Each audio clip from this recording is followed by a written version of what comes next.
किसान रहता था। उस किसान का नाम रामलाल था। वैसे तो रामलाल बहुत ही अच्छा इंसान था, लेकिन वो हमेशा ही दुखी रहा करता था। रामलाल की दुखी होने की वजह उसकी बीबी बिमला थी, क्योंकि बिमला हमेशा ही रामलाल को गाली देती रहती थी। हाँ बिमला, बोलो तो। आज शाम को घर आते समय सब कुछ लेके आना, क्योंकि मायके से मेरी मम्मी आने वाली है। तुम तो यूं ही मुंह उठा के चले आते हो हर रोज, कुछ तो ले आया करो। मैंने तो रविवार को बाजार से सारा सामान लाके दिया था, इतना जल्दी कैसे खत्म हो गया? बिमला, ऐसे तो घर नहीं चलेगा। मेरा तो इतना पैसा भी नहीं है कि मैं फिर से दोबारा बाजार करके लाऊं। किसान की यह बात सुन के बिमला पूरा आग बबूला हो गई। उसने किसान को बहुत ज्यादा डांट दिया। ऐसे कैसे होगा? तुम्हारे साथ शादी करके पूरा पछता रही हूँ मैं। आज तक एक नया साड़ी नहीं दिलाया तुमने। ये गुलाबी साड़ी पहन पहन के मैं थक गई हूँ। मेरे गहने भी पुराने हो गए हैं। मालती को देखो, सामने वाले घर की, कितना अच्छा अच्छा कपड़ा पहनती है। मेरा तो नसीब ही फूटा निकला। ऐसे ना बोलो बिमला। ऐसे ना बोलूं तो क्या बोलूं? आज तक दिया ही क्या तुमने मुझे? मैं तो थक गई हूँ अपने नसीब को कोसते कोसते। हे भगवान, कौन से जन्म में इतना पाप हो गया कि मुझे इस जन्म में भुगतना पड़ रहा है। वैसे तो किसान को आदत सी हो गई थी, लेकिन उस दिन बिमला की बातों से किसान बहुत ही दुखी हो गया। मैं तो इतना मेहनत करता हूँ, फिर भी मेरे साथ ही ऐसा क्यों होता है भगवान? यह सब कुछ होने के बाद किसान अपने खेत की ओर चल पड़ा। बिमला बेटा। माँ, तू आ गई? तभी बिमला की माँ आ पहुंची। अपनी माँ को देख के बिमला बहुत ही खुश हो गई। आने में कोई तकलीफ तो नहीं हुई ना? चलो आ जाओ अंदर। कोई तकलीफ नहीं हुई बेटी। ठीक है, आ जाओ। चलो, खीर बनाई है मैंने। दोनों माँ बेटी हंसी खुशी अंदर चली गई। बिमला बेटा। हाँ माँ, बोलो। जवाई राजा अभी तक नहीं आए, क्या हो गया? पता नहीं इतना देर क्यों लग रहा है। मैंने जाते समय कहा था कि माँ आने वाली है, थोड़ा बाजार से कुछ सामान खरीद के लाना। वहीं पे फंस गया होगा। हाँ, अभी तक जमाई राजा घर नहीं पहुंचा और बिमला को कोई सुनता ही नहीं। दाल में कुछ काला है। रामलाल को घर पहुंचने में उस दिन थोड़ी सी देरी हो गई थी, लेकिन बिमला को कोई फर्क ही नहीं पड़ रहा था। ये देखकर बिमला की माँ को कुछ भनक लग गया था कि उन लोगों के रिश्ते में कुछ ना कुछ दरार तो है, दाल में कुछ काला तो है। भगवान ही जाने इन दोनों के बीच में क्या चल रहा है। इतनी ही देर में रामलाल घर पहुंचा और उस दिन रामलाल के हाथ में प्रणाम माँ जी। यह देखकर रामलाल की पत्नी उस पर चिल्ला पड़ी। सदा सुखी रहो रामलाल। इतना देरी क्यों लगा आज? और ये क्या मुर्गी छुड़की लेके आए हो? अभी के अभी ये मुर्गी यहाँ से निकालो। हक देगा ये, पूरा घर गंदा कर देगा, बर्बाद कर देगा। आज ही मैंने पोछा लगाया है। लेकिन बिमला। कोई लेकिन वेकिन नहीं सुनूंगी मैं। मुझे ये सब पसंद नहीं। बाहर निकालो। लेकिन बिमला बेटा। माँ, कोई लेकिन वेकिन नहीं, आप चुप रहिए। बिमला के इन बातों से माँ बहुत दुखी हो गई और रामलाल मुर्गी को बाहर छोड़ के आ गया।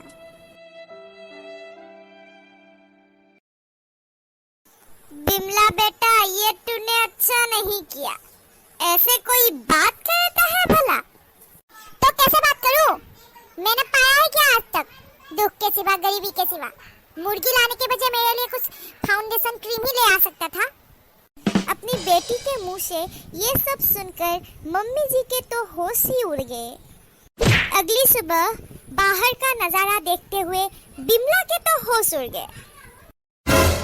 उरे बाबा, ये क्या? ये तो सोने का लगता है। कहानियों में ही तो सुना था, असल जिंदगी में मुर्गी ने सोने का अंडा दे दिया। ये तो खरा सोना है, खरा।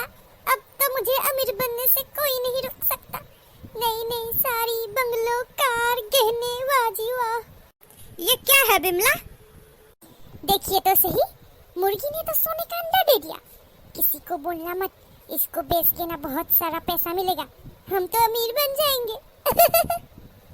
ये सब देख के किसान भी बहुत खुश हो गया। और सबसे बड़ी बात, पहली बार बिमला ने इतने अच्छे तरह से किसान के साथ बातें की, इसलिए वो और ज्यादा खुश हो गया। इसी सिलसिले में मुर्गी रोज एक सोने का अंडा देती रही। वे लोग ये अंडा बेचकर पैसे कमाते रहे। धीरे धीरे उन लोगों का खुद का अच्छा सा मकान बन गया। बिमला ने अच्छी अच्छी साड़ियाँ, कपड़ा खरीद लिया, गहने, मेरी प्यारी मुर्गी, सब कुछ ले लिया।